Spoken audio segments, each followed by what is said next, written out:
A Labour MP has broken ranks, publicly challenging Keir Starmer by demanding a national inquiry into the grooming gang scandal.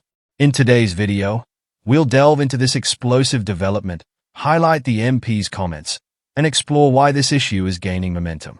Plus, we'll touch on recent updates regarding Prince Harry's Travelist organization. Stay tuned for a deep dive into these significant stories, and don't forget to like and subscribe for more insightful British content. Former Shadow International Development Secretary Dan Carden has become the first sitting Labour MP to demand a full national inquiry into the grooming gang scandal. In a bold move, Carden joins Greater Manchester Mayor Andy Burnham and former Shadow Europe Minister Khalid Mahmood in defying the Labour Party's current stance.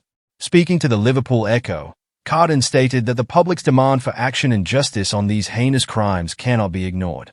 He described the scale of the grooming gang crimes as horrific: rape, torture, and murder, and expressed outrage at how authorities seemingly turned a blind eye to avoid addressing racial or cultural sensitivities. Carden argued that the crimes, primarily targeting working-class British girls and children, require a full acknowledgement of the racial and ethnic hatred underpinning these atrocities. He emphasized the need for a new approach to guide the UK's multicultural society while holding authorities accountable for their failures. Carden's remarks challenged the Labour Party's current position, with Keir Starmer opposing a national inquiry. However, pressure is mounting as survivors and their families demand justice. Survivors argue that only a government-led inquiry can uncover the truth about the systemic failures that allowed such crimes to persist. One survivor's family member stated, "The people of this country deserve to know what our children are facing, and they are facing it today." Mayor Andy Burnham and Khalid Mahmood echoed this sentiment, calling for an inquiry that would compel witnesses to give evidence and hold those in power accountable. Despite Labour MPs being instructed to oppose a motion for a national inquiry, Carden abstained, joining 48 other MPs who chose not to follow the party whip. Meanwhile, survivors continue to demand justice, citing the failure of local authorities and law enforcement to protect vulnerable children.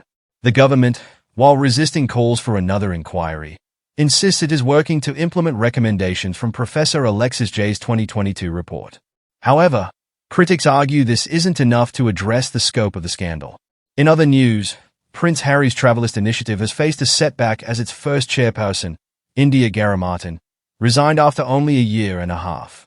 According to reports, her departure is the latest in a string of exits from Harry's ventures, raising questions about the sustainability of his projects.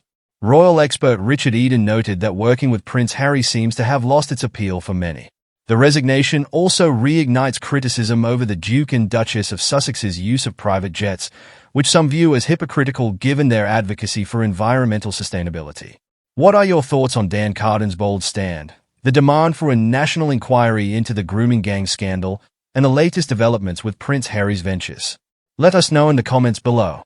If you haven't already, make sure to like this video and subscribe for more in-depth British content. Thank you for watching, and we'll see you in the next one.